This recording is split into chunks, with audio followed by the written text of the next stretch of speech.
अस्सलाम वालेकुम नाज़रीन, खबर की असल खबर के साथ समीर कुरैशी आपकी खिदमत में हाजिर। आज हम बात करेंगे कलेक्ट्रेट इन्फोर्समेंट की। हमने पहले भी बात की थी आपसे कि एयरपोर्ट कलेक्ट्रेट जो है वहाँ पर जूनियर्स को आगे लाया गया है और सीनियर्स को खुटे लाइन लगाया गया है कि किसी किस्म का भी कोई भी सीनियर्स के तजुर्बों से आदमी फ़ायदा उठाता है, यानी कि घर के अंदर दादा दादी हों, अम्मा अब्बा हों, उनसे फ़ायदा उठाते हैं। लेकिन यहाँ पर हमारे महकमे जो हैं वो सीनियर्स को खुटे लाइन लगाते हैं। पता नहीं सीनियर्स ने क्या बिगाड़ा है जो उनको खुटे लाइन लगाया जाता है और जूनियर्स को आगे लाया जाता है। इसी तरह अब कलेक्ट्रेट जो है कस्टम्स का, वहाँ पर एक वन मैन शो शुरू हो चुका है। हम बात करेंगे प्रिवेंटिव ऑफिसर जो 2016 में भर्ती हुआ और 2024 चल रहा है।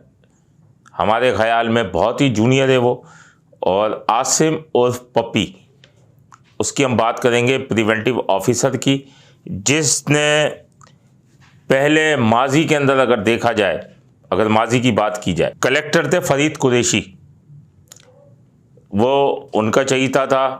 फिर जब वो मेंबर कस्टम हुए तो भी उनका चहीता था। उसके बाद साकिब सईद डायरेक्टरेट में थे जब कस्टम इंटेलिजेंस में, उस वक्त ये उनका चहीता था। और ये मैं आपको कमाल की एक बात बताऊं कि ये दोनों कस्टम के मेगा करप्शन स्कैंडल में नामजद हैं, चालान में हैं, और ये उनका चहीता था। उसके बाद बासित मकसूद अब्बासी आए, उन्होंने इसको मुकम्मल तौर पर साइडलाइन कर दिया और कस्टम हाउस में प्रोजेक्ट सेक्शन के अंदर उनको तैनात करके साइड में बिठा दिया गया, क्योंकि आसिम पप्पी ने जो गुल खिलाए थे वो गुल ऐसे खिलाए थे कि उन्होंने कहा कि भाई इन्हें साइडलाइन रहना ही सही है। और उसके बाद जब ये गए, अब कलेक्टर कस्टम मोइनुद्दीन वानी आए हैं और मोइनुद्दीन वानी ने आते ही उन्हें अपना स्टाफ अफसर तैनात कर दिया। अच्छा, अब स्टाफ अफसर तो तैनात हो गई है। इतनी बड़ी नफरी है कस्टम की, इतनी बड़ी नफरी है, यहाँ सीनियर अफसरान भी हैं, आईपीएस भी हैं, एसपीएस भी हैं, सारी चीज़ें, लेकिन उनको एचआर डिपार्टमेंट में पोस्टिंग सेक्शन के अंदर भी इंचार्ज बना दिया गया, यानी स्टाफ अफसर वो हैं। और उसके बाद सोने की चिड़िया कहलाने वाली चौकी मोचको चेक पोस्ट का भी इंचार्ज मुकर्रर कर दिया गया है। अब एक प्रिवेंटिव ऑफिसर जो कि जूनियर अफसर है उसे दिया गया है, जिसके बाद कस्टम के अफसरान में तशवीश की लहर पाई जाती है कि इतने आईपीएस और एसपीएस बैठे हैं और उसके बाद चार्ज पे चार्ज और चार्ज पर चार्ज दिया जा रहा है।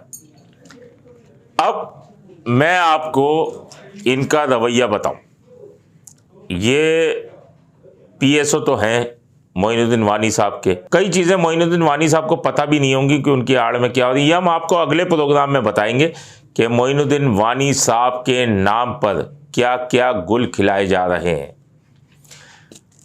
इन्होंने जो जूनियर क्लर्क्स हैं या सिपाही हैं, उनको तो इन्होंने ऐसे समझ लिया है ये आसिम पप्पी ने कि जैसे वो हकीर तरीन चीज़ों, जबकि वो भी सरकारी मुलाजिम है, ये भी सरकारी मुलाजिम है। फ़र्क इतना है कि ये अफसर भर्ती हुए और वो सिपाही और क्लर्क भर्ती हुए। सीनियर्स के साथ, सीनियर्स जो होते हैं उनके साथ उनका वो रवैया होता है कि अगर वो कोई बात करने के लिए आए तो ऐसा महसूस होता है कि मैं अभी बिज़ी हूँ, बाद में आइएगा, और बाद में आइएगा करके वो उनको टाल दिया जाता है।